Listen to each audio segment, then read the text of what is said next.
Hey everybody, it's Master Gallengeist here, bringing you my review for the season premiere of Secret Invasion Resurrection.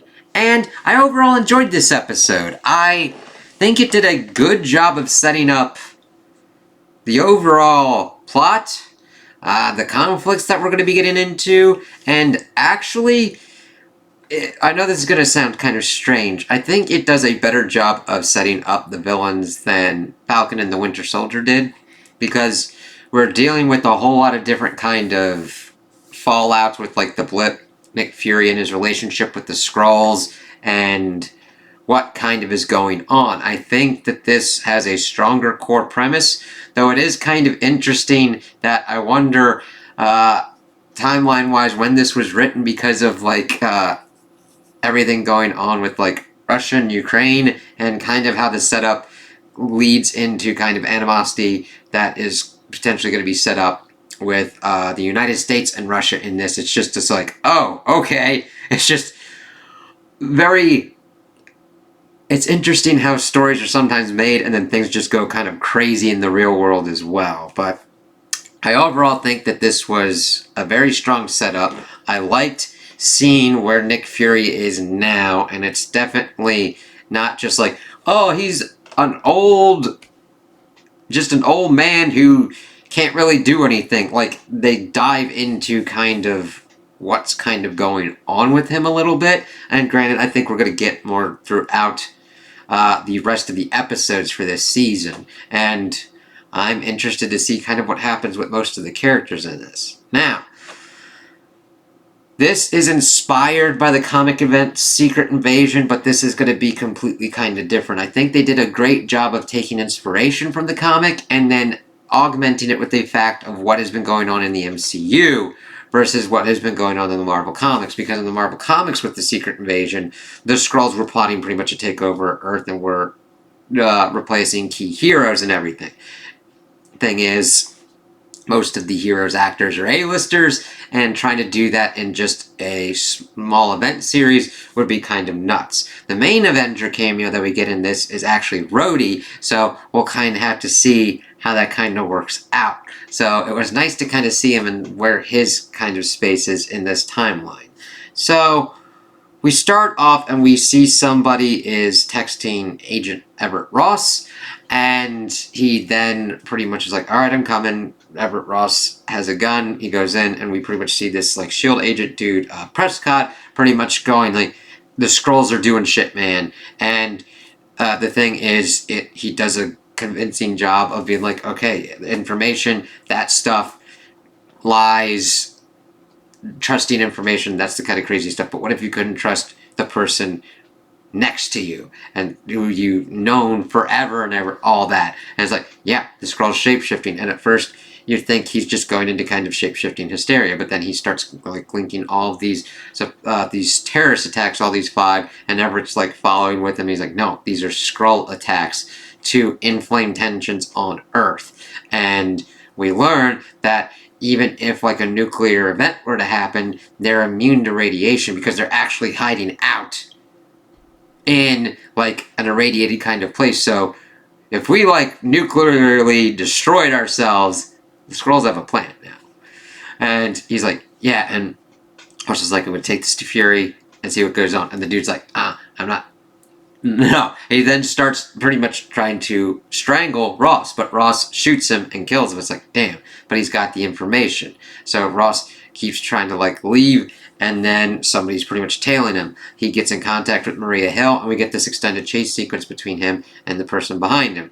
And you're thinking, what the hell's kind of going on here? And as it was kind of going, I'm thinking, we'll have to see how this goes down. And the thing is, he kind of tries to make a jump between buildings and falls down and is severely injured. And then we see the person following him, and we find out that this Everett Ross is a Skrull, and that Talos was chasing him. And it's like, oh shit. And that's kind of why I had the Black Panther shirt on, because like, oh, Everett Ross. And the thing is, I don't think it's that big of a conspiracy. It's like, how long has this Ross been a Skrull agent? Like, I think it's mainly just going to be for this event, this mini-series season thing going on, because it would be really kind of nutty to go back and kind of like try and figure out when that kind of went down in like his introduction in like Black Panther and everything like that, and like his use in Black Panther, Wakanda Forever, and all that. It would be nice to be like, oh shit, what's kind of going on with this?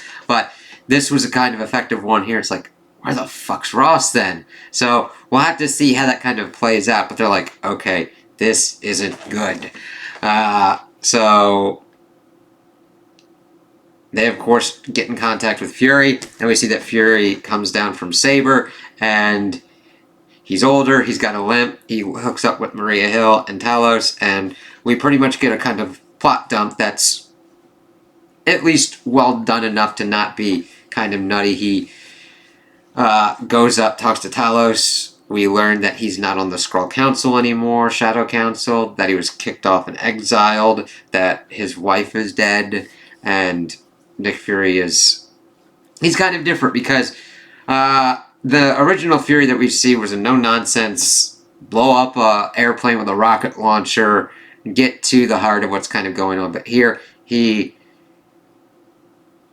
acts kind of differently because of what's pretty much happened with him with the blip and all that, and how it's affected him. We get that throughout this episode, and how he mourns with Talos, with Sauron and everything. And it's funny because Sauron had this plant, and it's adapted to Earth, kind of. That's a Skrull plant that's been adapting to Earth. It's like, wow, that's kind of cool.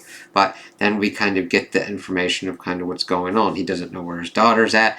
That Gravik has now taken control of the Council and has taken control of Rebels, because it's taken years. Nick Fury promised that he would find the Skrulls a planet, and he has not done that. Even after coming back from the blip, there's not going on. So it's a younger kind of cohort of Skrulls that are fed up with this, and they're fed up with what's been going on, especially with like after the blip and all that. It very parallels with the Flag Smashers, but done with more of an interesting, okay, they're a group of refugees, they don't have a planet, they are constantly kind of hiding, and enough's enough. They've decided to take over Earth as a rebel faction. It works within the context here. It's like, I understand their motivations, I understand how they're kind of going about this, and how it's not a giant, widespread thing, kind of like in the comics with like vastly more Skrulls. And it's like, that makes sense. And Fury's like, damn it.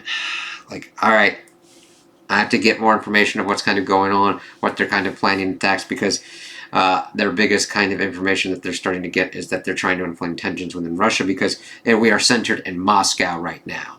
And he decides to pretty much go take a walk and kind of see what can go on. He then gets grabbed pretty much by MI6 Sonya Fallsworth. He kind of gets a little bit information on with her. Like they used to pretty much work together, intelligence community.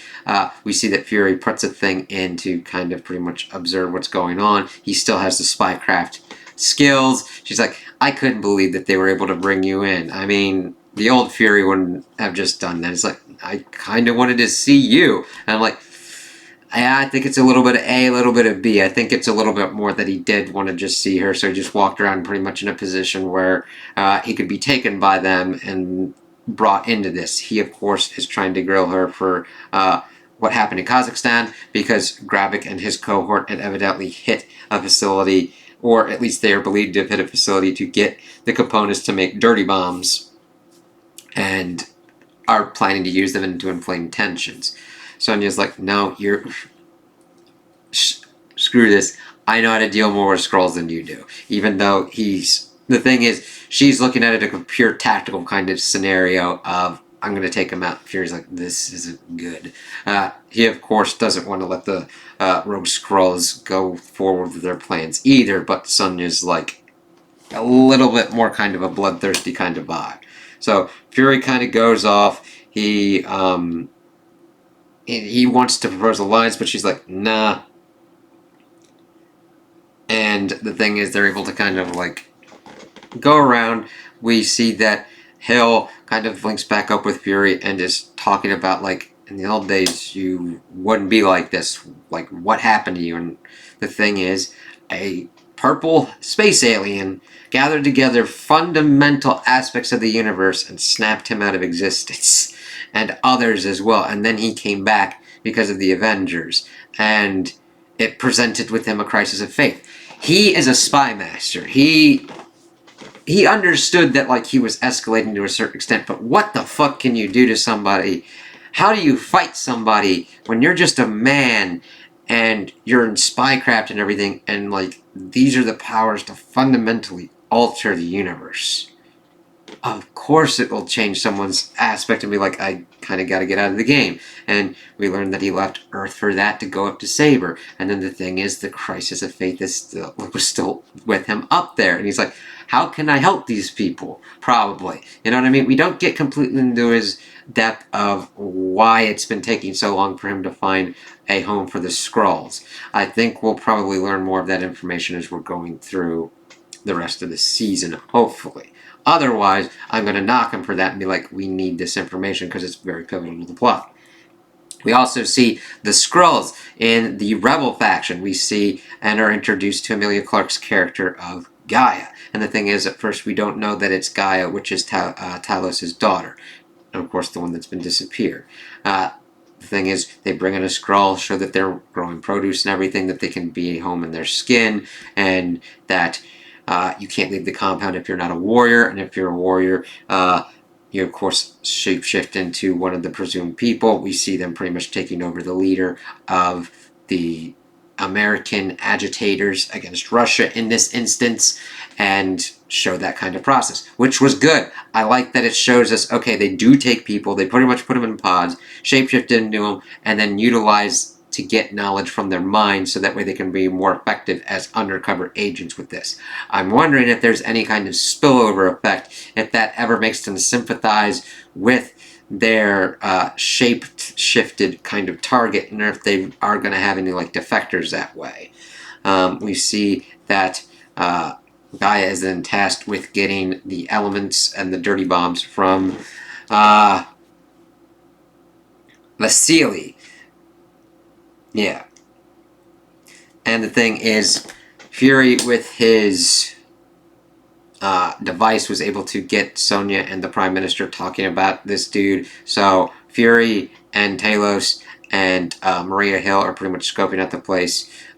Fury and Talos decide to go in, and it's funny because they're talking about age and everything, and Talos is like, I'm not even in my 40s yet, even though he's like 130 something years old. He's like, what'd you get for your midlife crisis? The Avengers, as he goes in. And Samuel L. Jackson, I think, does a really good job of selling how Fury is at this point in his life. He still has skills, but he's been out of this spycraft for a while. But seeing him kind of get back in, reacclimate, we see that Gaia has gone, meets with Vasily, and then kind of leaves, and then Maria Hill tries to track her down. And then we see that Fury and Talos try to interrogate Vasily, and talking about how he's sitting in a chair of like Louis XIV or whatnot. I'm like, I don't give a shit. And he's like, tell us about like the dirty bombs and everything. It's like, I don't know what you're talking about. I was like, you get one lie.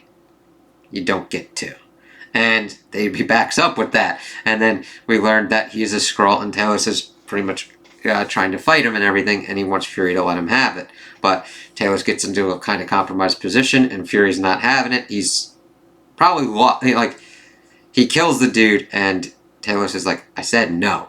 And they kind of have a little bit of like comfort, like a little bit of friction with that. It's not done much, but it's like, you understand that like Talos doesn't like how this is kind of going down. He understands the frustrations of the younger generation, especially once we get to the point where he gets reunited with his daughter. But he understands that this isn't the right way. Though granted, Fury needs to help provide that other way of either integration of the Skrulls onto Earth, or finding them an actual permanent home like he said he would do. So, we then see the chasing kind of happen with Maria Hill. She gets into a kind of small fight with Gaia, and Gaia pretty much lays her out, and then we see that Talos comes in, and he's like, no, oh God, Gaia, and he provides the information that her mother is dead, that Gravik is behind the killing of her, and that he just wants her to come home. And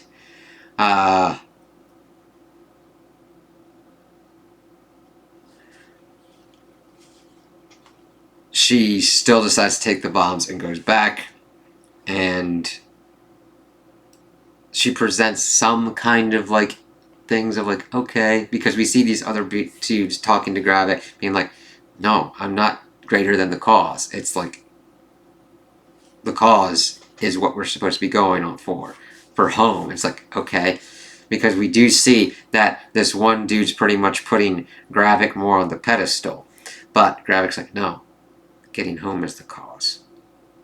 So they're pretty much going to do this on Unity Day, and we see that Gaia has some reservations about this, so she goes and she actually talks with Talos about this, and she's like, I'm going to infrared mark the bags so that way you can track them.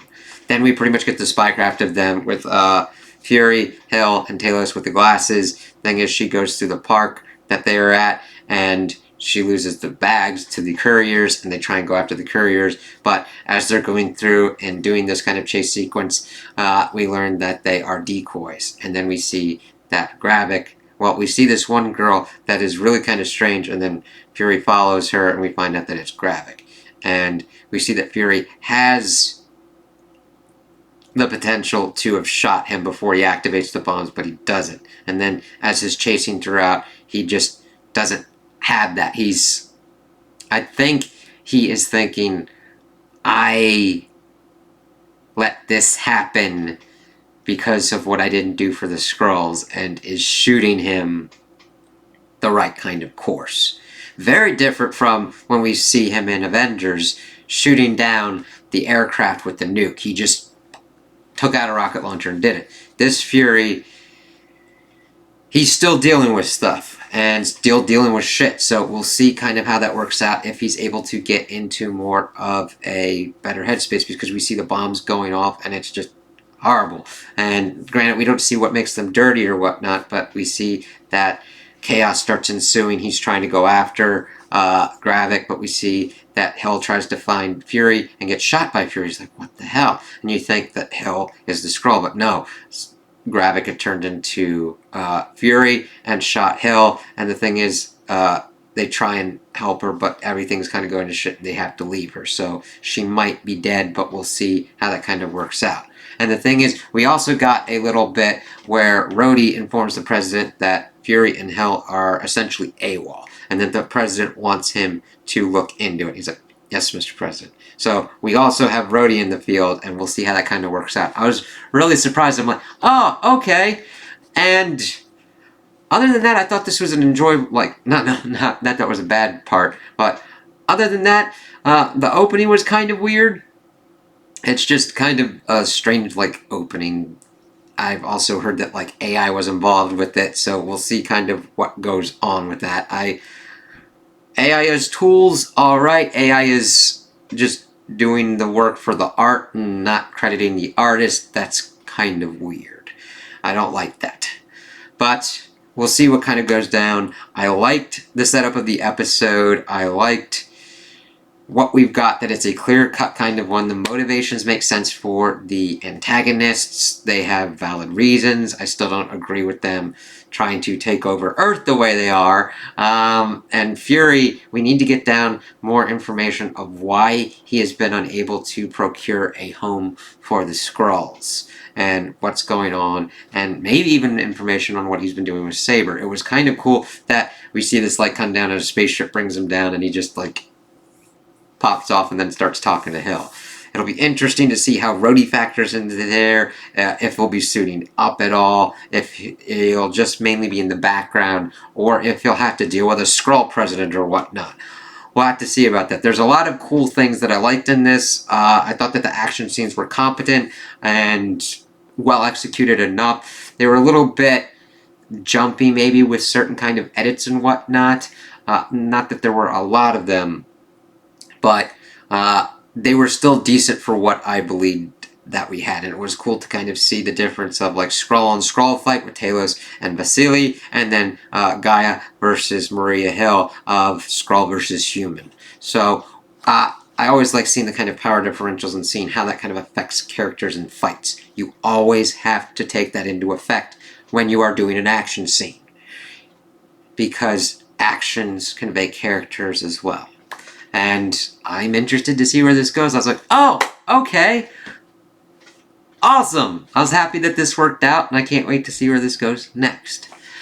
So those are my opinions on the episode. Tell me what you guys think in the comments below. If you liked it, if you didn't like it, if you agree with me, if you disagree with me.